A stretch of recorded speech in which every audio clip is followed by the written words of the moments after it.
Welcome to CAN, Caribbean Affiliate News. My name is Siobhan Gubin. Here are the stories that we're following today, August 9th, 2013. In Trinidad and Tobago, the Prime Minister explains. She says, I told Kabal Singh I must uphold the law. U.S. Airlines oppose Caribbean carriers Guyana service. In Grenada, the COP orders investigation into allegation of sexual misconduct by senior members of the RGPF. In Jamaica, Sharp makes history at Scotia. And details on these headlines and more when we return. Lavaman say it's all about the food. August the 10th. Foreigners welcome to the land of oil dung. Beers and strong rum, girls hot and can done.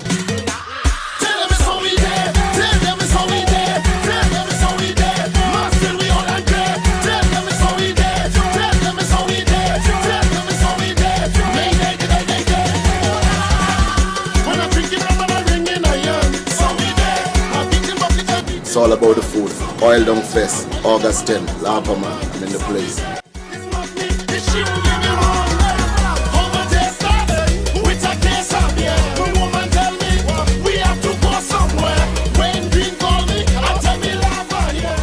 Hey, excuse me, if you see me smiling, that's 'cause I'm chilling on Total Caribbean Network.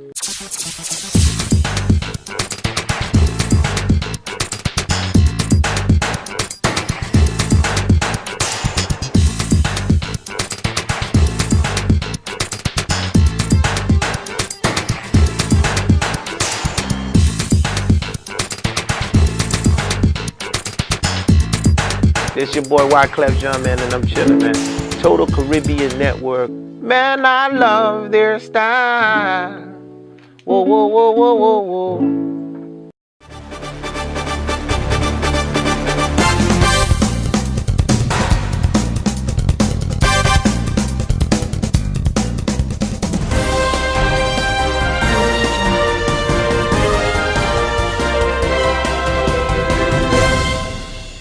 Welcome back to CAN, Caribbean Affiliate News. My name is Siobhan Gubin. This segment of the news is sponsored by Total Caribbean Network. The Office of the Prime Minister has issued a statement giving its version of events surrounding the meeting between Prime Minister Kamla Persad-Bissessar and leader of the Highway Reroute movement, Dr. Wayne Kublal Singh. The Persad-Bissessar said she ended the meeting after Kublal Singh repeatedly asked for certain guarantees that she could not immediately answer to. Below is the full statement issued by the Office of the Prime Minister. And I quote, following a request made by Dr. Wayne Kublal Singh of the Highway Reroute movement by letter dated August 6, 2013, I met with 11 members of the movement today at the Diplomatic Center in St. Anne's. During the meeting, Dr. Wayne Kublal Singh asked two questions. One, is the Prime Minister going to abide by the 10 recommendations of the Armstrong Committee's recommendations on the Debe Monde Sir section of the Point Fortin Highway? And is the Prime Minister going to abide by the decision of the High Court in a constitutional motion filed by the movement several months ago? I pointed out that the matter is before the High Court and I have no intention to compromise the court case. I asked Dr. Kublal Singh if he sought injunctive relief from the High Court to stop the Debe Monde Sir section of the highway. When he said he did not do so, I asked why.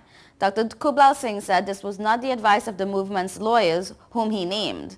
I pointed out to the members of the movement that while I have every intention of upholding the law, there was no decision of the court to date.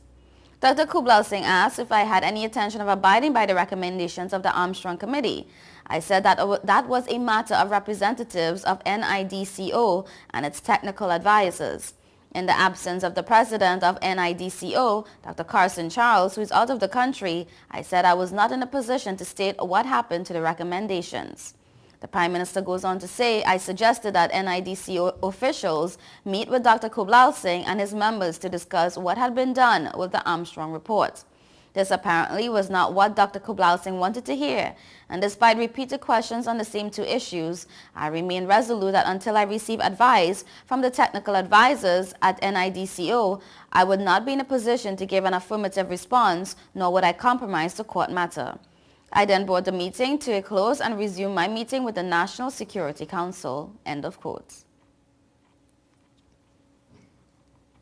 The U.S. airline industry and its largest pilots union have stepped forward at the Transportation Department to oppose efforts by two small Caribbean airlines to operate between New York and Georgetown, Guyana. According to papers filed by Airlines for America and the Airline Pilots Association, the two carriers, Caribbean Airlines and Fly Jamaica, are not entitled to serve a route between the U.S. and Guyana because they are based in third countries, Trinidad and Tobago and Jamaica respectively. At issue is a pending application by Caribbean Airlines to drop the unprofitable short segment of its Trinidad-Georgetown-New York route and operate strictly between the U.S. and Guyana. Separately, Fly Jamaica, a new entrant that is offering New York-Kingston service, has filed for rights to operate New York-Georgetown, a route that Delta abandoned several months ago. Airlines for America said in a legal pleading that the two applications raise serious and troubling issues for consumers and for the industry, which traditionally takes a bilateral approach to international routes. That means the traffic rights between country A and country B are generally reserved for the airlines of those countries rather than carriers from third countries. In such an environment, Airlines for America said the Transportation Department should be working on clearing away these impediments rather than granting special favors to the region's carriers. In St. George, an investigation has been launched into allegations of sexual impropriety by some senior members of the RGPF. Acting Commissioner of Police Dr. Winston James ordered the investigation following the receipt of a correspondence from an ex-female officer who alleged that she was sexually assaulted by some senior members of the RGPF during her tenure. The investigation conducted is of a criminal intent, and COP James assures the general public that it will be one of fairness. Investigations are continuing. Jacqueline Sharp has crowned a 16-year career at the bank with her latest appointment as president and CEO of Scotia Group Jamaica, which will put her in charge of Jamaica's second-largest commercial banking group. The market had expected a woman to take up the top job, but few had Sharp in mind. The bets up to Wednesday had been on Anya Shuno. Sharp will transition from Chief Financial Officer, Chief Administrative Officer, and Executive Vice President to the corner office at Scotiabank Center in downtown Kingston in 3 weeks. The man she replaces, Bruce Bowen, will return to Canada and take up a new appointment as Senior Vice President of Caribbean International Banking on September 1st, the same day that Sharp takes charge of the Jamaican operations. Bowen's departure is not unexpected. It was long said in market circles that his replacement of former CEO Bill Clark would have been transitory, lasting as long as it took to groom a successor. Snow, who was the expected heir apparent, and the market was even more sure of it when she was seconded to Toronto for a stint with the parent operation, but that certainty began to wobble when she was subsequently placed in Trinidad to run the country operations there about 10 months ago. Scotiabank has operated in Jamaica since 1889, a total of 124 years. Sharp's appointment makes history as the bank's first female boss.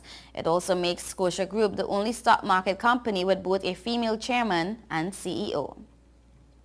You're watching Caribbean Affiliate News. We will be right back.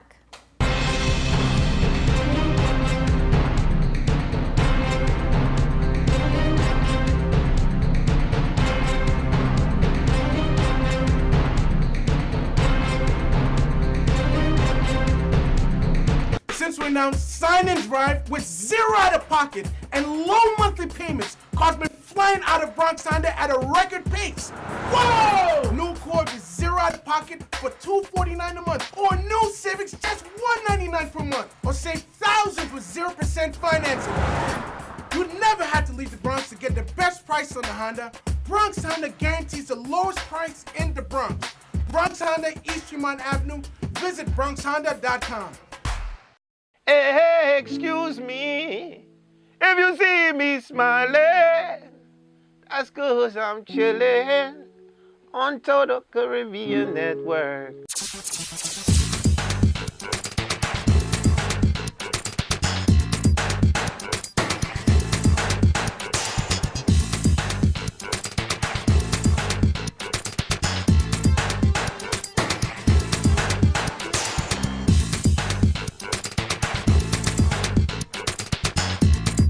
This your boy Wyclef Jean, man, and I'm chillin', man. Total Caribbean Network. Man, I love their style. Whoa, whoa, whoa, whoa, whoa, whoa.